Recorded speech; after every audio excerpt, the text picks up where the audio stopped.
నమస్కారం ఘంటారావానికి స్వాగతం. ముందుగా ప్రధాన అంశాలు. ఒక్క రాత్రి ధైర్యంగా ఉండాలని వరద బాధితులకు హామీ ఇచ్చా. మాట నిలబెట్టుకునేలా యంత్రాంగం పనిచేయాలన్న సీఎం.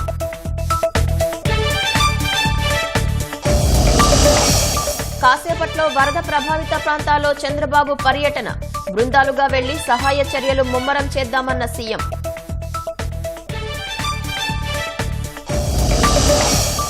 జల దిగ్బంధంలో విజయవాడలోని పలు ప్రాంతాలు. ప్రజల్ని సురక్షిత ప్రాంతాలకు తరలిస్తున్న అధికారులు.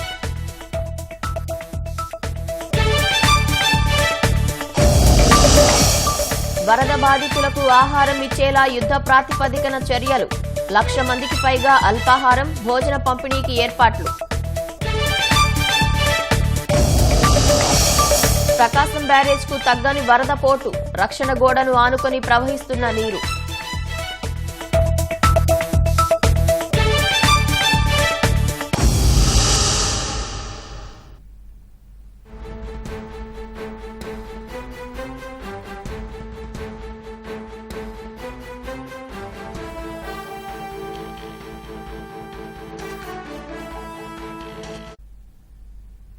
తాజాంశాన్ని చూస్తున్నాం. విజయవాడలోని వరద ప్రభావిత సింగనగర్ లో సీఎం చంద్రబాబు పర్యటిస్తున్నారు. మరింత సమాచారం మా ప్రతినిధి కృష్ణను అడిగి తెలుసుకుందాం.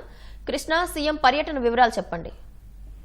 పవిత్ర, ఉదయం 6 గంటలకే ముఖ్యమంత్రి చంద్రబాబు అధికారులందరితోనూ ఒకసారి టెలికాన్ఫరెన్స్ ద్వారా సమీక్ష నిర్వహించారు. ఏదైతే నిన్న కేంద్రంతో మాట్లాడి రాష్ట్రానికి చెప్పిస్తానన్న 10 ఎన్డీఆర్ఎఫ్ బృందాలు కానీ, లేకపోతే 40 బోట్లు, అలాగే 6 హెలికాప్టర్లు ఇవన్నీ ఏ దశలో ఉన్నాయి ఏంటి అన్నది మాత్రం టెలికాన్ఫరెన్స్ ద్వారా అధికారులతో సమీక్షించారు. ఆ తర్వాత ఆయన బస్సుల నుంచి బయటకు వచ్చాక విజయవాడ కలెక్టరేట్ లోని అధికారులతో కూడా వీడియో నేరుగా సమావేశం నిర్వహించారు ఉన్నతాధికారులందరితోనూ. ఇందులో మంత్రులు, అలాగే డీజీపీ, సీఎస్, అలాగే ఇతర ఉన్నతాధికారులు కూడా పాల్గొన్నారు.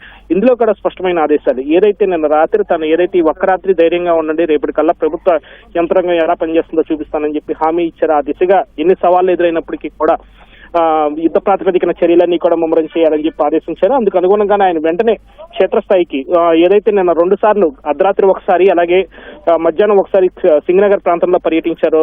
మరోమారు ఉదయాన్నే కూడా సింగనగర్ ప్రాంతానికి వచ్చారు. సీఎం వచ్చిన సమయంలో ఇక్కడ జోరు వర్షం కురుస్తుంది. ఆ వర్షంలో కూడా ఆయన అధికారులు ఇప్పుడు వద్దు అని వారించినప్పటికీ కూడా జోరు వర్షంలోనే ఆయన బోట్ ఎక్కి మోటార్ బోట్ లో సింగనగర్ లోపలికి వెళ్లారు. ఇంకా సింగనగర్ లోపల ఏదైతే ఒడ్డున ఉన్న వారికి ఆహారం అది అందిన పరిస్థితిని సీఎం పరిశీలించారు. వారు తమకు ఆహారం కానీ, పాల ప్యాకెట్లు కానీ అందిని సంతృప్తి వ్యక్తం చేశారు. లోపల పరిస్థితి ఎలా ఉందో తెలుసుకునేందుకు ఆయన లోపలికి వెళ్లారు. ఏదైతే ఆ బోట్లోని వివిధ కాలనీలు పరిశీలిస్తూ ఎక్కడెక్కడ ఆహారం అందింది, ఎక్కడెక్కడ ఆహారం అందలేదు వంటి వాటి స్వయంగా సీఎం పరిశీలిస్తున్నారు. అలాగే నిన్న ఏదైతే సీఎం కేంద్ర హోంశాఖతోనూ, అలాగే హోంమంత్రి అమిత్ షాతో మాట్లాడారో ఆ ప్రయత్నాలు అయితే ఫలించాయని చెప్పాలి. ఏదైతే విజయవాడకు ఇప్పటికే మోటార్ బోట్లు, పవర్ బోట్లు అనేది చేరుకోవడం జరిగింది. పెద్ద ఎత్తున బోట్స్ రావడంతో ముంపు ప్రాంతాల్లో ఉన్న బాధితులను బోట్లు ఎక్కించి వారిని ఒడ్డుకు చేర్చే ప్రయత్నం అయితే చేస్తున్నారు. ఒడ్డుకు చేరగానే వారి కోసం వారిని తరలించేందుకు బస్సులు కూడా సిద్ధంగా అధికారులు ఏర్పాటు చేసి ఉంచడం జరిగింది. ఏదైతే బోట్లలో ప్రజలు వెంటనే ఒడ్డుకు రాగానే వారిని నేరుగా బస్సుల్లో సురక్షిత ప్రాంతాలకు తరలించేదాగా ఏర్పాట్లు చేశారు. ఏదైతే సీఎం సమావేశంలో కూడా ఒక విషయాన్ని స్పష్టంగా చెప్పడం జరిగింది. ఏదైతే వృద్ధులు, అలాగే రోగులు ఉంటారో వాళ్ళకి అవసరమైతే హోటల్లో బస్సు ఏర్పాటు చేయమని కూడా స్పష్టమైన ఆదేశాలు జారీ చేశారు. అందుకు తగ్గట్లుగా కూడా అధికారులు ఏర్పాటు చేస్తున్నారు. అలాగే సౌకర్యవంతంగా ఉండేందుకు వీలుగా కళ్యాణ మండపాలు వాటిని కూడా ఎంచుకుని అందులో పునరావాస కేంద్రాలు ఏర్పాటు చేయాలని చెప్పి కూడా సూచించడం జరిగింది. ఈ దిశగా కూడా ప్రభుత్వ యంత్రాంగం అనేది పనిచేస్తుంది. అలాగే పునరావాస కేంద్రాలకు వెళ్లేందుకు ఏర్పాట్లు కూడా ముమ్మరంగా జరుగుతున్నాయి. అలాగే వీటికి ముంపు ప్రాంతాల్లో ఉన్న వాళ్ళకి ప్రస్తుతం పాల ప్యాకెట్లు, ఆహారం, నీళ్ల బాటిల్స్ మాత్రం అధికారులు ఇచ్చే ప్రయత్నం చేస్తున్నారు. బోట్స్ లోనే వెళ్లి దగ్గరుండి వీటిని అన్నింటినీ కూడా పర్యవేక్షించడం జరుగుతుంది. అలాగే ముఖ్యమంత్రి సీఎం సెల్స్లతో మంత్రులు కూడా క్షేత్రస్థాయికి ఏదైతే తన వెంట కొంతమంది మంత్రులు వచ్చారో వారందరినీ కూడా తన వెంట తిరగటం కాదు కానీ ఇతర ప్రాంతాల్లో ఎక్కడైతే ముంపు ప్రమాదం అది ఎక్కువగా ఉందో అక్కడికి వెళ్లి అక్కడ సహాయక చర్యలు ముమ్మరం చేయాలని సీఎం ఆదేశించడంతో మంత్రులు కూడా బృందాలుగా వీడి ప్రాంతానికి వెళ్ళడం జరిగింది. మొత్తంగా చూస్తే కనుక ఈ సాయంత్రానికి లేదా వీలైనంత త్వరగా ఈ సాధారణ స్థితికి తీసుకొచ్చే దిశగా ప్రభుత్వ యంత్రాంగం అనేది పనిచేస్తుందని చెప్పాలి. పవిత్ర, ధన్యవాదాలు కృష్ణ.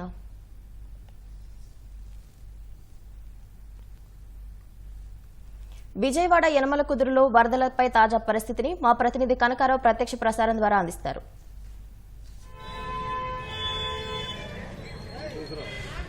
విజయవాడ శివారు ప్రాంతం యనమల కుదురు పూర్తిగా జలమయమైంది. ఈ ప్రాంతాన్ని పరిశీలించడానికి స్థానిక పెరంబలూరు నియోజకవర్గ ఎమ్మెల్యే బోడి ప్రసాద్ గారు వచ్చారు. అయితే ప్రభుత్వం నుంచి ఎలాంటి చర్యలు చేపడుతున్నారు, ఈ ప్రాంతంలో ఉండే ప్రజలకి ఏ ప్రాంతం తరలించారు, సురక్షిత ప్రాంతాల్లో తరలించారా ఏంటి, వాళ్ళకి ఆహార ఏర్పాట్లు కానీ ఇవన్నీ ఎలా చేస్తున్నారని సరే ఈ ప్రాంతం నుంచి ఇతర ప్రాంతాలు తరలించారు, వాళ్ళకి ఎలాంటి ఏర్పాట్లు చేస్తారు? ఇంకా ముంపు ప్రాంతంలోనే చాలామంది 2-3 ఫ్లోర్లలో ఉండటం జరిగింది. నిన్న ఉదయం నుంచి హెచ్చరికలు చేస్తూ ఉన్నా కానీ ప్రజలు సహకరించాల. ఇప్పుడు దాదాపుగా 11.5 లక్షల ప్రవాహం వచ్చేసరికి ఒక ఫ్లోర్ అంతా కూడా మునిగిపోతే ప్రజలందరూ కూడా కొంచెం కంగారు పడుతూ ఉన్నారు. మీడియా ద్వారా ఒకటే తెలియజేస్తూ ఉన్నాం, ఎవ్వరూ కూడా కంగారు పడమాకండి. వరద ప్రవాహం ఉధృతం కొద్దిగా తగ్గుముఖం పట్టింది. ఇప్పుడిప్పుడే తప్పకుండా ఇప్పుడు ఎన్డీఆర్ఎఫ్ ఎస్డీఆర్ఎఫ్ 2 టీములు కూడా పనిచేస్తూ ఉన్నాయి. ఈ పెద్ద పులిపాకలో చాలా మందిని బయటికి తీసుకురావడం జరిగింది. యనమల కుదురు ప్రాంతంలో నిన్నటి నుంచి ఇక్కడ దాకా రాదు అని ప్రజలందరూ కూడా అనుకోవడంతో ఈ కొద్దిమంది పైన చిక్కుకుపోవడం జరిగింది. వాళ్ళందరినీ కూడా వెంటనే ఈ పడవలు కూడా మచిలీపట్నం నుంచి బయలుదేరి ఇంకో పావు గంటలో చేరుకోబోతున్నాయి. వీళ్ళందరినీ కూడా పైకి తీసుకురావడం జరుగుతుంది. వాళ్ళకి ఆహారం కూడా కలెక్టర్ గారితో మాట్లాడటం జరిగింది. ఈ హై స్కూల్స్లో ఏదైతే పెద్ద పులిపాక ఇక్కడ యనమల కుదురు హై స్కూల్స్లో భోజన ఏర్పాటు చేయడం జరిగింది. ఇంకా ఎంతమంది ఉన్నా కానీ వాళ్ళకి ఆహారం అనేది కొరత లేకుండా చూస్తాం సార్. అలాగే వాళ్ళకి ముందుగానే సమాచారం ఏమైనా ఇచ్చామా సార్, ఈ ప్రాంతానికి ముంపుకు గురవుతుందని చెప్పేసి? ప్రతి ఒక్కరికి అందరికీ కూడా నేను తిరిగాను. అక్కడ పెద్ద పులిపాక నుంచి ఇక్కడ దాకా కూడా ప్రతి రోడ్డు కూడా తిరిగి రెండమ్మ అంటే వస్తున్నాం అన్నారు. కానీ రాత్రి ఎక్కువ వాళ్ళ ఇళ్లలో ఉండటం కొద్దిగా ఇబ్బంది అయింది. వస్తారు తప్పకుండా. ఎవరిని కూడా ప్రాణ నష్టం అనేది లేకుండా చూసే బాధ్యత ప్రభుత్వం తీసుకుంటుంది. తప్పకుండా మేమందరం కూడా దానికి ఈ రోజు ఇక్కడ దగ్గరుండి ఇవన్నీ కూడా చూస్తూ ఉన్నాం. ఎవరు కూడా నేను ఒకటే చెప్తా ఉన్నా, కంగారు పడమాకండి, ఏమీ ఇబ్బంది లేదు. తప్పకుండా మేమందరం కూడా ప్రతి ఒక్కరిని సురక్షితంగా బయటికి తీసుకొచ్చే బాధ్యత మేము తీసుకుంటాం. ఈ వరద ఉధృతి తగ్గేదానికి ఇంకెన్ని రోజులు సమయం పట్టే అవకాశం ఉంది? నాకు తెలిసి ఈ రోజు సాయంత్రం రేపు ఉదయం లోపు తగ్గుముఖం తప్పకుండా పడుతుంది. ఇప్పటికే కొంత సమాచారం ఏంటంటే ఒక 20,000 క్యూసెక్కులు తగ్గింది అనేది బయట నుంచి వచ్చిన సమాచారం. ఎట్టి పరిస్థితుల్లో కూడా ఎవరిని కూడా బిల్డింగ్ వదిలి బయటికి రాకుండా ఎస్డీఎఫ్ బృందం వచ్చినాకే బయటికి రమ్మని చెప్తా ఉన్నా. ఇది ఈ పెరంబలూరు నియోజకవర్గ ఎమ్మెల్యే బోడి ప్రసాద్ గారు చెబుతున్న విషయం. అన్ని రకాల రక్షణ చర్యలు చేపట్టామని, ఎవరు కంగారు పడాల్సిన పని ఏమీ లేదని, ఎవరికి ఎటువంటి ప్రాణ నష్టం జరగకుండా ఏర్పాట్లు చేస్తామని, అలాగే పునరావాస కేంద్రాలు ఏర్పాటు చేస్తామని, పునరావాస కేంద్రాల్లో అన్ని రకాల వసతులు సౌకర్యాలు కల్పించామని చెప్పేసి బోడి ప్రసాద్ గారు చెబుతున్నారు. ఇది తాజా పరిస్థితి. కేవలం ఎంఎస్ఎంతో కనకారావు, ఈటీవీ న్యూస్, విజయవాడ నుంచి ఓవర్ టు స్టూడియో. ధన్యవాదాలు కనకారావు. వరద పరిస్థితిపై విజయవాడ కలెక్టరేట్లో సీఎం చంద్రబాబు ఉన్నత స్థాయి సమీక్ష నిర్వహించారు. ఒక్క రాత్రి ధైర్యంగా ఉండాలని ముంపు ప్రాంతాల ప్రజలకు హామీ ఇచ్చానన్న చంద్రబాబు దాన్ని నిలబెట్టుకునే దిశగా యంత్రాంగం పనిచేయాలని నిర్దేశించారు. బోట్లు కూడా కొట్టుకుపోయే సవాళ్లు మన ముందున్నాయన్న సీఎం ఎంతమందిని రక్షించగలిగామన్నదే మన లక్ష్యం కావాలని అధికారులకు సూచించారు. ప్రజల్ని కాపాడే విషయంలో ప్రయత్నాలు ఎక్కడా ఆగకూడదని స్పష్టం చేశారు. విపత్తు సమయంలో వరద బాధితులు తీసుకునే తాగునీరు ఎంతో ముఖ్యమన్న సీఎం అందుబాటులో ఉన్న మినరల్ వాటర్ వారి కోసమే కేటాయించాలన్నారు. బోట్లలో వచ్చిన వారిని తరలించేందుకు బస్సులు సిద్ధంగా ఉంచాలని ఆదేశించారు. అవసరమైతే వృద్ధులు, రోగులు ఇబ్బంది పడకుండా హోటళ్లలోనే ఉంచాలని సూచించారు. బాధితుల కోసం కళ్యాణ మండపాలు, ఇతర కేంద్రాలు సిద్ధం చేయాలని ఆదేశాలిచ్చారు. ఉదయం 8 గంటలకే 1,00,000 మందికి పైగా అల్పాహారం అందజేశామని అధికారులు సీఎంకు తెలిపారు. మొత్తం 47 పునరావాస కేంద్రాలను గుర్తించామని వివరించారు. కృష్ణానది కరకట్టపై వెంకటపాలెం వద్ద గండి పడే పరిస్థితిపై సీఎం ఆరా తీశారు. గండిని పోడ్చగలిగామని అధికారులు సీఎంకు వివరించారు.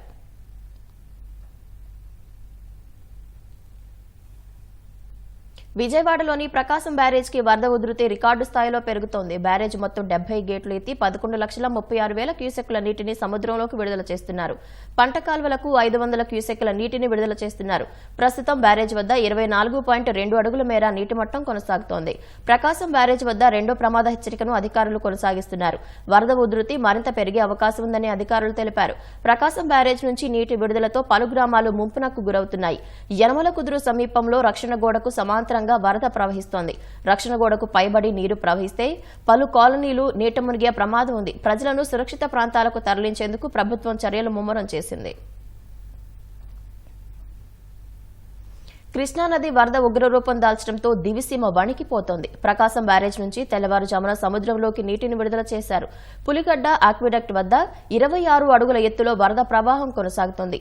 అధికారుల అంచనాలకు మించి వరద చేరుకోవడంతో అవనిగడ్డ, నాగాయలంక, కోడూరు, మోపిదేవి మండలాల్లో బిక్కుబిక్కుమంటున్నారు. మోపిదేవి మండలం మేళ్లమర్తి లంక లాకుల నుంచి వరద నీరు గ్రామాల్లోకి చేరింది. అక్కడ కరకట్ట బలహీనంగా ఉండటంతో ప్రజలు భయాందోళన చెందుతున్నారు.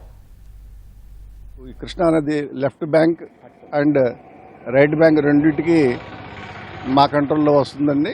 ప్రస్తుతానికైతే బ్యారేజ్ దగ్గర 11,25,000 ఆల్రెడీ వదిలారు. అది రీచ్ అవ్వాలంటే మనకు 10 to 12 అవర్స్ పడుతుంది. ప్రస్తుతానికి మనకు ఇక్కడ పులిగడ్డ యాక్టివిటీ పైన మనకు 9 లక్షల చిల్లర ప్రస్తుతానికైతే మనకు వస్తూ ఉంది.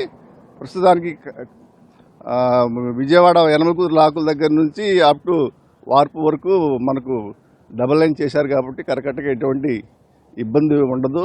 ఇక్కడి నుంచి కిందకి మాలకాయ లంక వరకు కొంచెం సింగిల్ లైన్ కరకట్ట కాబట్టి కొంచెం అప్రమత్తంగా ఉన్నాము. అలాగే ఎప్పటికప్పుడు పర్యవేక్షణ చేస్తూ మా ఉన్నత అధికారులకి ఈ యొక్క కరకట్టల గురించి మా పై అధికారుల దృష్టికి తీసుకెళ్తూ ఉన్నాము. వారు కూడాను మాతో ఎప్పటికప్పుడు టచ్లో ఉన్నారు. ప్రస్తుతానికి మనం ఊహించలేము, ఎందుకంటే హిస్టారికల్ ఫ్లడ్ ఎప్పుడు చూడలేదు. బ్యారేజ్ కట్టిన దగ్గర నుంచి ఎప్పుడు ఇంతవరకు ఈ ఫ్లడ్ అనేది మనం రిసీవ్ చేసుకోలేదు. ఏమైనా వచ్చినా కూడాను మా పై అధికారుల దృష్టికి తీసుకెళ్లి కట్టని ఎప్పటికప్పుడు పర్యవేక్షిస్తూ ప్రతిష్టం చేయడానికి మా వంతు కృషి చేస్తామని తెలియజేస్తున్నాను. మేము లంక కరకట్ట పక్కన మా గ్రామాలు దక్షిణ సిరివల్, ఉత్తర సిరివల్ లంక, కోసిరివారిపాలెం, నాగాతిప్ప, పోషగాళ్ళ లంక, ఇంకా బోల్డ్ గ్రామాలు ఉన్నాయి. ఈ మొత్తం ఈ కంద, అరటి, పసుపు మేము రైతులు ఉండి ఈ మొత్తం జల దిగ్బంధంలో ఉన్నాయి. మొత్తం మునిగిపోయినాయి. కట్టలకే 1 అడుగు 2 అడుగుల దగ్గరగా వచ్చేసింది. 2009లోనే ఎప్పుడో మునిగినట్టు ఉంది. అప్పుడు కూడా ఇట్లాగే దగ్గరికి వచ్చింది. ఇసుక బత్తాలు వేశారు. మళ్ళీ ఇప్పుడేమో ఇసుక బత్తాలు ఏమో ప్రస్తుతానికి అక్కడ ఏమి ఉండట్లేవు. సిరివల్లంక దగ్గర కట్ట తణుకులాడుతుంది. కూర్చోప కాచేప అనేటట్టుగా కట్ట వీక్గా ఉంది. అది గిని కట్ట తెగిపోతే మచిలీపట్నం దాకా ఏమీ ఉండదు, సముద్రం ఇల్లునే ఉంటుంది. మొత్తం మీ అప్రమత్తంగా జిల్లా నాయకులు, అధికారులు దీన్ని ముందు ఈ కట్టని మునిగిపోయిన చేలేమో ఎట్టని మునిగిపోయినాయి. ఇక జన నష్టం లేకోకుండా జనాన్ని ఊళ్ళని కాపాడాలని అధికారుల్ని, గవర్నమెంట్ వారిని కోరుకుంటున్నాను. బుడమేరు విరుచుకుపడటంతో విజయవాడ నగరం చిగురుటాకులా వణికిపోయింది. శనివారం అర్ధరాత్రి నుంచి బుడమేరుకు వరద పోటెత్తడంతో ఆదివారం విజయవాడలోని చాలా ప్రాంతాలు జల దిగ్బంధంలో చిక్కుకున్నాయి. అనేక ప్రాంతాల్లో మొదటి అంతస్తు వరకు వరద నీరు ప్రవహిస్తుండటంతో నగరంలో దాదాపు 2,76,000 మంది ఆహారం, తాగునీరు లేక అల్లాడుతున్నారు. కట్టుబట్టలతో పై అంతస్తులకు చేరి ప్రాణాలు కాపాడుకుంటున్నారు. ఊహించని వరదతో విజయవాడ ఉక్కిరిబిక్కిరైంది. ప్రధానంగా బుడమేరు జల విలయాన్ని సృష్టించింది. శివారు ప్రాంతాల్లోని ప్రజలు పడవలపై ప్రయాణించాల్సిన పరిస్థితి ఏర్పడింది. ప్రధాన రహదారులు, అంతర్గత రహదారులపై 3 నుంచి 5 అడుగుల నీరు చేరగా పల్లపు ప్రాంతాల్లో 5 నుంచి 7 అడుగుల మేర వరద నీరు వచ్చి చేరింది. ఇళ్లన్నీ నీట మునిగాయి. ప్రజలు బయటకొచ్చే అవకాశం లేక, నిత్యావసర సరుకులు తెచ్చుకునే వీల్లేక తీవ్రంగా ఇబ్బందులు పడ్డారు. అధికారులు విద్యుత్ సరఫరాను నిలిపేయడంతో చీకటి రాజ్యమేలింది. వరద నీటిలో చీకటిలోనే రాత్రంతా కాలం వెళ్లదీయాల్సిన పరిస్థితి నెలకొంది.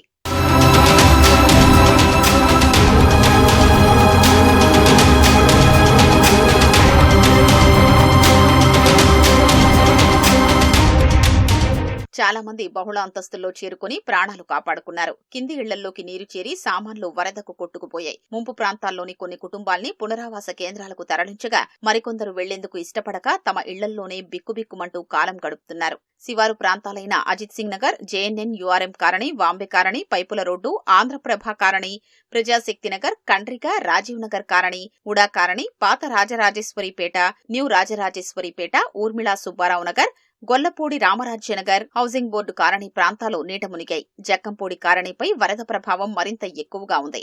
జేఎన్ఎన్ యుఆర్ఎం కాలనీ పూర్తిగా మునిగిపోయింది. 6 అడుగుల మేర నీరు నిలిచింది. 20,000 మంది బిక్కుబిక్కుమంటూ ఉంటున్నారు. ఇక్కడ రాకపోకలు స్తంభించాయి. తాగేందుకు నీరు లేక ప్రజలు అవస్థలు పడ్డారు. పాలు, తాగునీరు తెప్పించుకుందామన్నా దొరకని పరిస్థితి ఏర్పడింది. రోడ్లపై ఉంచిన వాహనాలు నీట మునిగాయి. ఉదయం ప్రవాహం సాయంత్రానికి ఉధృతం కాగా ఆ ప్రవాహంలోని ఇళ్లల్లోని వస్తు సామాగ్రి, గ్యాస్ బండలు, మంచాలు నీటిలో తేలియాడుతూ వరదల్లో కొట్టుకుపోయాయి. నగరంలో 11 పునరావాస కేంద్రాలు ఏర్పాటు చేయగా ముంపు ప్రాంతాల్లోని ప్రజల్ని అక్కడికి తరలించారు. చాలా ప్రాంతాల్లోని వారు ఇళ్ల నుంచి బయటకు రాలేని పరిస్థితి నెలకొంది. వీరికి స్థానిక తెలుగుదేశం పార్టీ నాయకులు అన్నా క్యాంటీన్ల నుంచి తెచ్చిన ఆహారాన్ని సరఫరా చేసే కొంతమేర పరిస్థితిని సర్దుబాటు చేశారు. సామాను అంతా మునిగిపోయి పొద్దున్న 7ంటికి వరద వచ్చేసి బాగా మునిగిపోయింది. శాంతం అసలు ఈ సామానం తీసుకోలేము, మమ్మల్ని ఆదుకోవాలి. ఈ వాటర్ వచ్చి మొత్తం సామాను అంతా కొట్టుకుపోయి మమ్మల్ని చాలా వరకు తడిసిపోయి మేము సామాను తీసుకునే పరిస్థితుల్లో కూడా లేము. ఇంట్లో అదే ఇల్లంతా తడిచిపోయి సామానం గేమానం అన్ని తడిచిపోయి అగో చూడు అట్టుండే ఇల్లు. వరద మేము పుట్టిన కానీ చూస్తాం ఇదే ఫస్ట్ టైం. సరుకులు కూడా తెచ్చుకునే సందర్భం లేదు, వండుకోవడానికి కూడా అవకాశం లేకుండా ఈ వరద అలా వచ్చింది. విజయవాడ శివారు వాంబే కాలనీలోకి 4 అడుగుల మేర నీరు చేరింది. బుడమేరు ఉధృతి పెరిగి కట్టపై నుంచి పొంగి ఏలూరు కాలువలోకి పొర్లడంతో విజయదుర్గానగర్, బుడమేరు మధ్య కట్ట అంచున ఉన్న 600 నివాసాలు మునిగాయి. విజయవాడలో మురుగు కాలువలు, లోతట్టు ప్రాంతాల రూపురేఖలు కోల్పోయాయి. పైనుంచి వచ్చిన నీటికి గ్రామీణ ప్రాంతాల్లోని వాగులు తోడై ఉధృతంగా రోడ్లపై నుంచి పారుతున్నాయి. వరుసగా 3వ రోజున పాఠశాలలకు సెలవు ప్రకటించారు. విజయవాడ విలయవాడగా మారింది. సరిగ్గా 20 ఏళ్ల క్రితం ముంచెత్తిన విధంగానే నగరాన్ని వరద ముంచేసింది. ఇదంతా చెంతనే ఉన్న కృష్ణమ్మ ఉగ్రరూపం అనుకుంటే పొరపాటే. అప్పుడు ఇప్పుడు ఈ కన్నీటి వరదకు నగర సమీపం నుంచి వెళ్తున్న బుడమేరే కారణం. గత 5 ఏళ్లు బుడమేరు ఆధునికీకరణలో వైకాపా ప్రభుత్వం చూపిన నిర్లక్ష్యానికి తోడు ఆక్రమణలు నగరంలో జల విలయానికి దారితీశాయి. వేల మంది నిరాశ్రయులయ్యారు. అగ్నికి ఆజ్యం పోసినట్లు రికార్డు స్థాయిలో కురిసిన వర్షానికి తోడు బుడమేరు ఆక్రమణలు, గత ప్రభుత్వం ప్రదర్శించిన నిర్లక్ష్యం నగరాన్ని ముంచేసింది. నగరంలో ఏ రోడ్డు చూసినా వరదమయంగా మారింది. శనివారం రాత్రి బుడమేరుకు భారీ వరద రావడంతో ఆదివారం నగరంలో పలు ప్రాంతాలు జలమయమయ్యాయి. వందలాది కుటుంబాలు నిరాశ్రయులయ్యాయి. అధికారులు ముందే పసిగట్టి ప్రాణాపాయం లేకుండా చేశారే తప్ప ముంపును నివారించలేకపోయారు. విజయవాడ శివారులోని అనేక కాలనీల్లో 5 అడుగులకు పైగా బుడమేరు వరద ముంచెత్తింది. జక్కంపూడి జేఎన్ఎన్ యూఆర్ఎం కాలనీలో 1వ అంతస్తు లెంటల్ స్థాయి వరకు నీరు చేరింది. గ్రౌండ్ ఫ్లోర్లో ఉన్న వారందరూ నిరాశ్రయులయ్యారు. జీకొండూరు, 1వ పట్టణం, 2వ పట్టణం, సింగ్నగర్, పాయకాపురం, సత్యనారాయణపురం తదితర కాలనీలో వరద నీటిలో మునిగిపోయాయి.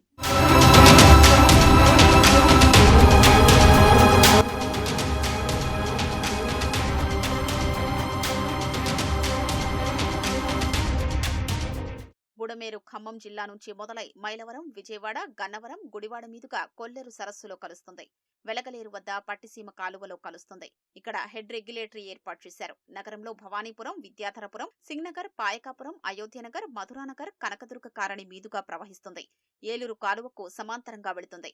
నగరంలో ఈ ప్రాంతాలు అత్యంత విలువైన నివాస ప్రాంతాలుగా మారాయి. దీంతో బుడమేరు ఇరువైపులా ఆక్రమణలకు గురైంది. ఎవరికి వారు ఆక్రమించి నకిలీ పట్టాలు, దస్తావేజులు పుట్టించి ఇళ్లు నిర్మాణం చేశారు. బుడమేరు డ్రైన్లు సామర్థ్యం కేవలం 15,000 క్యూసెక్కులు మాత్రమే. కానీ 30,000 నుంచి 40,000 క్యూసెక్కుల వరకు వరద వస్తోంది. సహజ సిద్ధంగా ప్రవహించే బుడమేరు మొత్తం ఆక్రమణల పర్వంగా మారింది. గత 5 ఏళ్లు దీన్ని పట్టించుకోలేదు.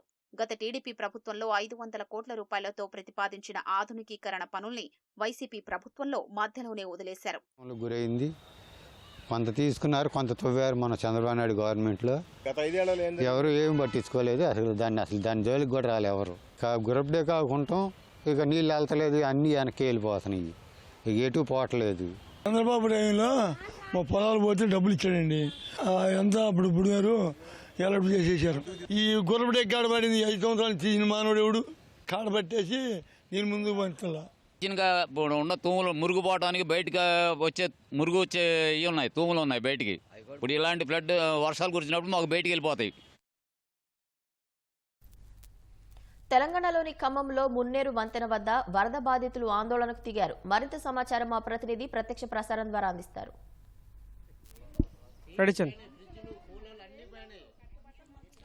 మున్నేరు ముంపు బాధితుల వేదన వర్ణాయుతంగా మారింది. ఇంట్లో సామాగ్రి కూడా కోల్పోయి మున్నేరు మొత్తం కొట్టుకుపోయిన పరిస్థితి. దాదాపు ఇప్పుడిప్పుడే మున్నేరు బాధితులంతా వరద నుంచి తేరుకుంటున్నప్పుడు కూడా ఆ వరద మిగిల్చిన విషాదం నుంచి మాత్రం మున్నేరు ముంపు బాధితులు తేరుకోలేని పరిస్థితి. ప్రస్తుతం సాయికృష్ణ నగర్ కాలనీ మున్నేరు ముంపు ప్రాంతాల్లో ఉన్నాము. ఈ ప్రాంతాలన్నీ కూడా మొత్తం పూర్తిగా మున్నేరు ముంపు దాటికి కొట్టుకుపోయిన పరిస్థితి. రహదారులు మొత్తం చిన్నాభిన్నమైనాయి. ఇళ్లకు ఇల్లు పూర్తిగా నిన్న దాదాపు 24 గంటల పాటు నీళ్ళలో ఉన్న పరిస్థితి, వరద గుప్పిట్లో ఉన్న పరిస్థితి. ఇంట్లో సామాగ్రి కూడా పూర్తిగా కొట్టుకుపోయి ఒక్కొక్క ఇల్లులో దాదాపు లక్షల రూపాయల నష్టం జరిగిన పరిస్థితి.